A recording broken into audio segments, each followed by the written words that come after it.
Today we're going to talk about the wing clipper ruler by Deb Tucker. She has several different rulers and lots of patterns that help support all her rulers, but this wing clipper one, this is one of my favorites for flying geese. And I know there are a lot of you out there that you say flying geese and you cringe and you go, no, I'm not doing those.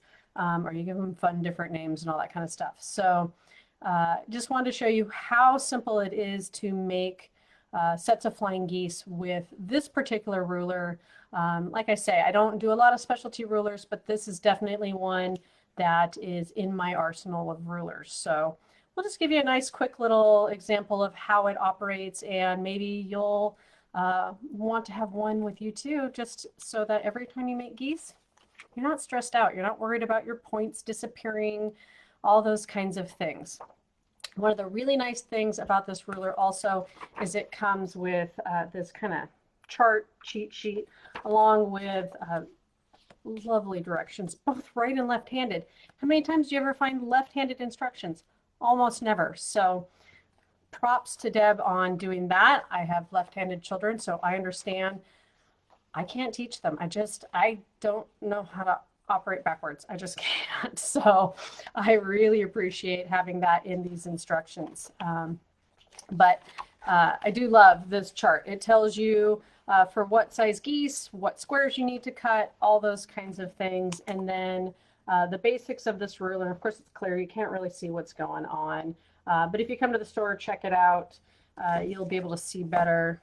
You need to learn how to carry, I guess, some white paper so you can see. But it's got the crosshairs for both the top of the flying geese and the bottom edges. And so I've got, this is what a flying geese is.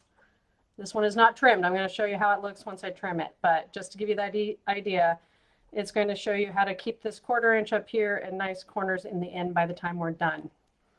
Because that's the biggest issue with flying geese, is a lot of times points kind of get sucked into seams and lost along the way, depending which method you use. So I'm going to move the camera down, hopefully give you a little bit better up close view as to how this operates, because you don't need to watch me talk, right? We want the good stuff. So let's move down here. All right, so the basis of this is we're going to have this ruler with all its lovely crosshairs. Oh, look, white fabric. Okay. So it's got all these lovely markings.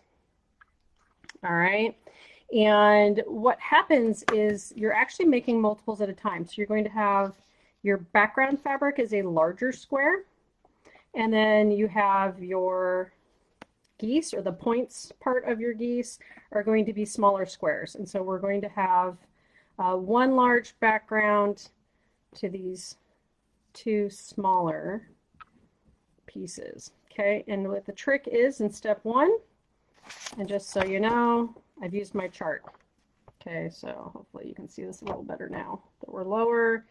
So I am using a 4.5 background and 2.5 of my print squares to equal a 1.5 by 3 inch geese, tiny ones. But I figured that was easier for you guys with the camera, kind of see a smaller one. So we have these two, just one on top of the other. And then I've got my friction pen that I used for marking. We're going to draw a diagonal line. And I'm just using this ruler, because why not? I don't need to get out every ruler I own to do this project, which is nice. Okay, so I'm going to draw my diagonal. It's going through my points. That's the most important part. And then sew a 1/4 inch on either side of the line. All right. So look, magic. So hopefully, let's see if you can see these guys. We'll come close to you. I've got seams on both sides. Back might show a little better. Probably not, because I'm using neutral on neutral. Okay. So we've just made sure these squares are attached. 1/4 inch on either side, kind of like making half square triangles, and then cut it apart. All right, nice thing. This ruler, I can use it to cut everything apart too. All right, so now I have 2 sets of these units. What's going to happen is Now we're going to press it. Okay. So go to our little ironing board and press it real quick. Oops. And that way it will look like, they'll look kind of like these funky little mountains. All right. That's all that is. So then what's going to be fun is we're going to take another background, or not background, print, duh, and we're going to put it on this corner, okay? So we have our print up here, this guy down here. Once again, we're going to draw on the diagonal. Now we're going from where this background is up here in this print, kind of through the middle of what I would call these two mountains. And we're going to draw another line on the point. What's nice with this friction pen is it is heat will make it go away. So if you accidentally start a little funky like I did, I can just put it in my iron and start over. Easiest eraser out there. And I'm going to line it up again and draw again because I didn't like it wasn't quite on the corner. This is where my OCD does kind of kick in because I don't want to lose my points. So making sure that my line is definitely drawn from corner to corner to me is more important. Okay, so draw that diagonal line because we're going to sew 1/4 inch from either side. Okay, so I've got a lot of magic going on here. So voila. I've got seams on either side, and then I'm going to be able to cut it apart to start having my flying geese. Woohoo! So by using this ruler in this method, we're going to end up with 4 by the time all said and done. So then I just take this to my ironing board and iron it open to have that guy. Okay? And as I showed you in the beginning, this is not necessarily pretty, right? I got little dog ears and it might necessarily not match up, but that's where this ruler comes in. I might even try to move it closer. Ha, ha, ha. Hopefully not make you nauseous in this process with this ruler. Okay, because what I want you to see is there's a crosshair here at this 1.5 mark. And I'm making sure it's nesting where my two backgrounds meet, okay? Because what's going to be important is it's giving me that 1/4 inch from the top edge of the block to where my seam allowance is going to be. Why is that important? Because I don't want to lose that. I don't want to lose this tip and have it flattened out when it's put in the block. And then what I end up doing is down here in these corners is I'm lining up where the corners meet as best as I can. And they should all line up. Some days they don't work as well as others. These are looking pretty good. Scooch them a little. Okay, so then I can trim 2 sides. All right, 1, 2.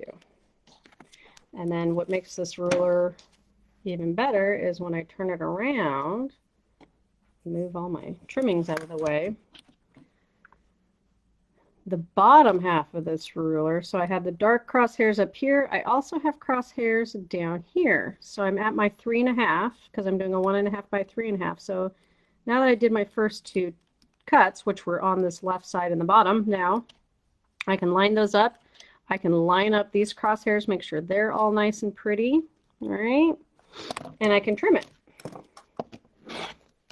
and have a nice pretty even flying geese. So what's nice is with this ruler, it does have it where you're making it a little bit bigger and you're trimming it down so that you can get everything nice and pretty and on their diagonal lines and all those kinds of things, so that when you go to sew it into a block, you don't lose all your points. So if you notice here, I have this lovely 1/4 inch between where the background tip comes to the edge, and I have nice diagonals that meet in the corners here.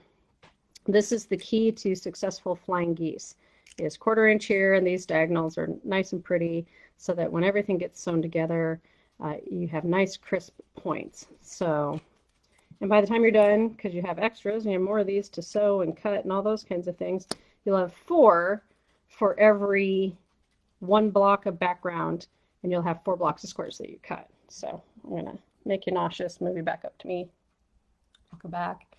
All right, so with 1 background square and 4 print squares, you get 4 flying geese, essentially all in one step. So if you have a pattern with tons of geese, and trust me, I've done those where it's, 144 geese later, this is the way to go, because you can mass produce a lot of flying geese. And then the neat trick is you actually, if you wanted even, you could cut these into half square triangles, and then just get a whole bunch of half square triangles in process also if you wanted to. But the main trick of this ruler really is for flying geese. So that's our focus for today, is just getting those lovely geese. So hopefully that helped you maybe feel more confident about flying geese, maybe think that you want to tackle them if they've been your nemesis, like I know they are for some people, and just kind of ease that process, because I love flying geese in quilts. They're fun. They make great border pieces. You see them in stars, all kinds of different things. So they are one of my more favorite blocks. I just know they're a struggle at times. And even I've had days where I'm like, no more geese, just no more geese. They're driving me crazy. So hopefully you'll like this process just a little bit better. And I hope you guys have a lovely Monday. That's all I'm going to go over today. Next week will probably be another ruler, and I know we have some clappers coming in. So if you don't know what those are, that's what I'm going to feature next week, is another ruler and clappers, which are for helping keep your seams flatter. So tune in next week if you want to hear on those kind of topics. You can tell it's been a long day. And otherwise, have a lovely day and keep on stitching.